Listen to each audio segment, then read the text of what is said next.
Hey Charmers! Welcome back to another video. Today's video, i-update ko na kayo sa paggamit ko ng Spix G Rejuvenating Set. Pangalawang set ko na to. Yung unang set na ginamit ko, ubos na yon, tinapon ko na. Nung nasa San Pedro, Laguna pa lang ako, ubos na siya. Tapos, nung pagdating dito sa Davao City, bukas ako ng panibago. Dala ko kasi to Talagang nagdala ako nito para pagdating ko dito, sakto may gagamitin na ako. Kakabukas lang nito. Ayan, bago pa sila. Ito punong-puno pa. Binuksan ko to noong April 5, 2019 ng gabi. Gabi ko siya sinimulan ito. Tapos i-share ko sa inyo guys, yung bagong cream na sinusubukan ko pang gabi. Ginagamit ko lang siya sa gabi bago matulog pagkatapos kong mag-toner. Since meron din naman siyang toner ito yung brightening rejuvenating cream. Hindi ko siya ginagamit na kasi napapansin ko sa mukha ko, pag ginagamit ko sa gabi, tapos kinabukasan na umaga, pagising ko, oily siya sa mukha ko. Oily siya. Parang nasusobrahan yung oiliness sa mukha ko. Tapos pagka aalis ako, sobrang init, lalo pang nagiging oily dito sa T-zone ko. Kasi, combination. T-zone yan. Oily ako dyan. Ito yung toner. So, hindi ko na ginagamit tong brightening rejuvenating cream ng Spix G. Okay naman siya. Kaya lang hindi ko lang talaga gusto yung pagiging oily niya sa mukha ko pagising ko sa umaga. Ayoko nung effect niya. Tapos, nag-try ako nung pumunta ako sa isa sa mga grocery store dito na malapit sa amin. Nakita ko itong cream na sinasabi ko, yung si Jolly ito. Facial cream siya, moisturizes dry and rough skin for external use only. Made in Taiwan, distributed by Somerville. Siya, matagal ko nang alam tong product na to, itong si Jolly. Si Charity pa lang, gumagamit na siya nito noon. Tapos, okay naman siya, nakikita ko naman sa mukha niya, pag nagkikream siya, puting-puti sa gabi, natutulog. Tapos, nakita ko sa may counter. Sabi ko si Jolly, parang familiar Parang gusto ko siyang isubukan din sa face ko. Gawin ko siyang pang night cream. Ayun, gagawin ko siyang pang night cream kasi moisturizes dry and rough skin. Gagawin ko na lang siya pang gabi. So, ang ginawa ko, pag gabi, naghihilamos ng mukha, nagto-toner nito, kasi gusto ko yung toner nito. Tapos, yung si Jolly, ito. Ito yung itsura ng cream niya, guys. Kung makikita nyo, makintab din dito, kala mo basa yung cream nito. Kala mo basa. Oily din pala siya. Nag-oily yung cream. Ayan o. Yung itsura ng cream niya. Pag nilagay mo to sa mukha mo, puting-puti. Para siyang mena, ganon. Parang mena ang niya. Ako nahiyang din ako sa mena nung dalaga ako. Yan ang pinakaunang cream. Yasin cream talaga na ginamit ko sa mukha ko bago ako matulog, nahiyang ako dyan. Yun, dahil gabi na ngayon, magtutoner na ako kasi guys, ramdam na ramdam ko na yung antok talaga.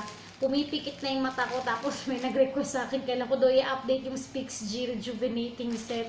My God, I'm so sorry po. Ito pa yun naman yung ginagamit ko, pangalawang set na to. Ayan o. Kung nakita niyo yung huling update ko, di ba may mga sulat dito? Yun yung first set ko. So, yung sa isang set, sa akin sa isang ganito, umaabot siya ng isang buwan mahigit. Kasi tipid siyang gamitin Yung cream tipid din, konti-konti lang. Magto-toner na ako. Ito din pala ginagamit ko sa mata ko dito, under eye. Ay, baby. Gagamit na ako ng ng toner. Yung toner lang naman, hindi naman masyadong madami, sakto lang yung dami Kasi pag masyadong basang-basa yung pag first time mong gumamit ng rejuvenating set, tapos napadami yung gagay mo ng toner, kinaumagahan ginabukasan yung pulang-pula yung mata, pulang-pula yung mukha mo. Kung ayaw mo mamula yung yung masyadong mapula yung mukha mo sa paggamit ng rejuve, pwedeng gabi mo lang siya gamitin, tapos sa umaga magsa-sunblock cream ka. Ganoon na lang gawin mo. Kasi may mga iba na nagbe-message sa akin, bakit daw pulang-pula yung, masyadong pulang-pula yung mukha nila. Siguro man napadami yung toner. Si Bibi. Kaya minsan, pag nagtotoner ka, sakto lang yung dami, hindi masyadong basang-basa. May iba kasi may iba na umaabot lang yung toner nila ng 2 to 3 weeks, hindi siya umaabot ng isang buwan. Pero sa akin, guys, umaabot to ng isang buwan. As pag nagpapahid ako, as in gentle lang talaga, maano lang, dahan-dahan lang, huwag masyadong madiin sa mukha kasi pwede kang magsugat. Alam niyo ba na madalas magsugat dito banda? Para siyang paso. Dito madalas nagsusugat dyan. Kapag nagsugat yan, dito, huwag niyo munang papahiran ng toner. Hayaan niyo munang mag-heal siya. Kasi mag-heal yun eh. Huwag mo lang siyang laging hahawakan. Huwag mo siyang pupunasan muna. Hayaan mo munang mag-heal yung sugat na yun kasi mawawala naman yun eh. May iba kasi, pag nagpapahid ng masyadong madiin. Masyadong madiin kaya nagsusugat.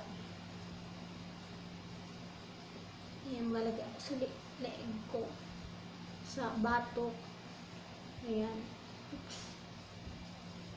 Ayan na yung mukha ko. Hindi na pantay yung kilay ko kasi nagilamos na ako eh. Tsaka napagpalinis rin ako ng kuko kanina, manicure pedicure dito sa bahay kanina. Kasi naman, sobra naman kasi yung dumi na ng kuko ko. Last kong palinis ng kuko ko sa San Pedro, Laguna pa. So maglalagay na ako ng cream. Nagustuhan ko naman yung cream nito guys. Nung unang gamit ko, sabi ko, o sige kasi bagong toner, 'di ba? Madalas kasi ito yung ginagamit ko. So since napansin ko na kada umaga oily siya sa mukha ko, hininto ko muna, tapos naghanap ako ng cream. And sakto ito yung nakita ko. Alam ko na tong product na to, kay Honey Pie pa lang. Pero ngayon ko lang siya magagamit ulit.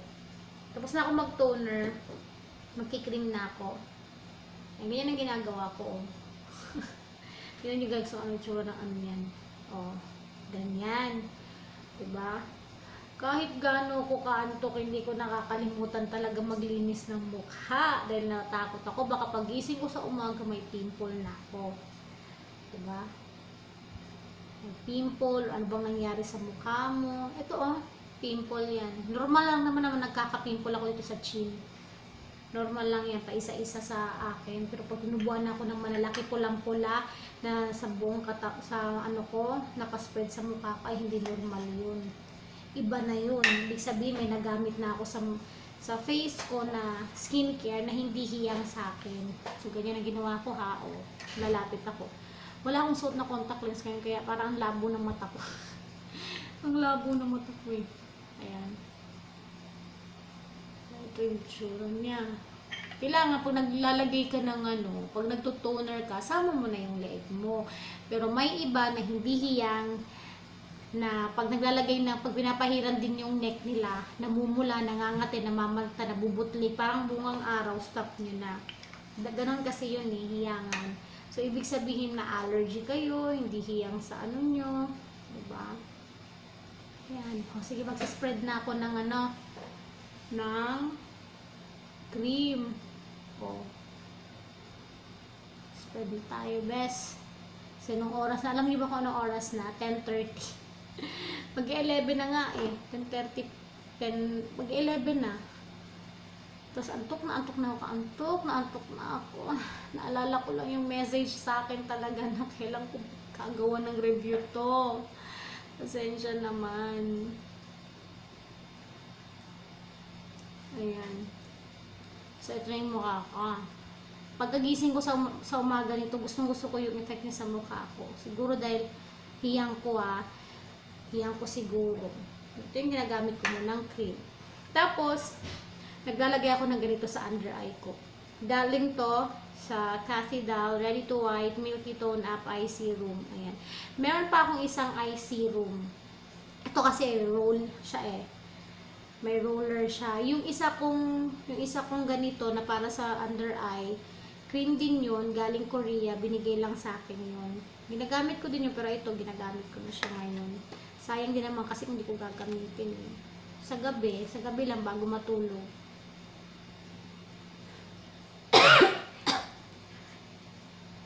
Ha?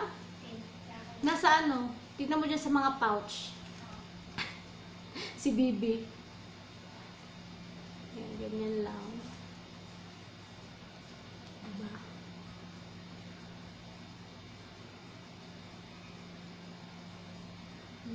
nakababad na yun sa mukha ko, ay sa under eye ko.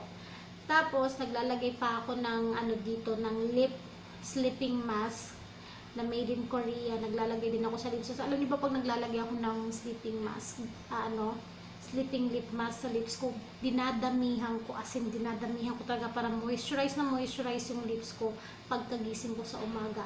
Kasi may time na nagda-dry yung lips ko, nagbabakbak pag sobrang cold, lalo na pag naka-aircon, tapos kinabukasan paggising sa umaga, as in nagbibitak-bitak yung ano ko. At ngayon, hindi naman. Kaya kinakapalan ko talaga. Pwede din naman yung mga Vaseline, yung mga maliliit na ganun. Bili kayo nun guys. Tapos, lagi nyo lagyan yung lips nyo pag bago kayo matulog. Para pagkagising nyo sa umaga, tapos i-scrub mo yung lips mo. Kung may lip scrub ka, lahat ng mga dead skin matatanggal. Tapos, soft ang lips mo. Ganon. Yung ginagawa ko. Tsaka, ito pala, yung cotton nga lagi kong ginagamit. Ano yan? Clean. Merong bilog, merong square na ibang brand. Mas gusto ko yung mga ganitong cotton, yung naka-flat na siya. Kasi kung napapansin nyo, pag gumagawa ko ng video na hindi pa ganito yung cotton ko, yung buong cotton, tapos tinatanggal mo. Pagtanggal mo natanggal, tapos pag inaano ko pa siya, pina-flat ko pa siya. Ngayon kasi, ganito na yung talagang binibili ko. Mas maganda siya kasi naka-flat na. Ganun mo na lang paglagay sa mukha mo. Ayun, yun lang naman ang update ko sa inyo. Ito pa rin yung ginagamit ko. Nakadalawang set na ako ng Speaks G Rejuvenating Set. Ginagamit ko yung toner. Tapos, si Jolly Cream ang ginamit ko. Kung kayo, pwede naman gumamit ng ibang cream. Depende na sa inyo kung ano yung kung gusto nyo subukan. Pero obserbahan nyo yung mukha nyo. Kasi baka hindi nyo mahiyang, ganun. Ako kasi yan, tignan nyo, toner, at saka yung si Jolly, okay naman sa mukha ko, nagustuhan ko naman. Ginagawa ko siyang night cream. Yun, tapos itong sunblock, ginagamit ko siya, minsan lang. Kasi nga, yung ginagamit kong made in Thailand, na sunscreen na Beauty White, may SPF na kasi yun.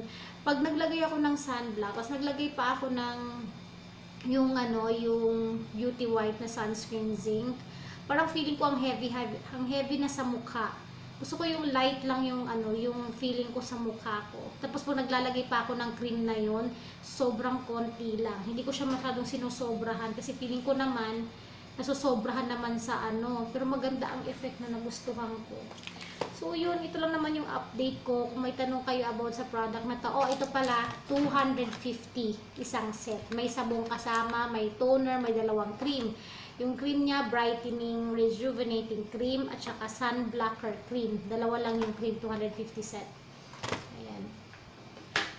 Yun ang naman ang update ko sa inyo. In-update ko lang kayo na may bago akong cream na ginagamit sa gabi. Instead yung sa Speaks G, tapos nakadalawang set na ako.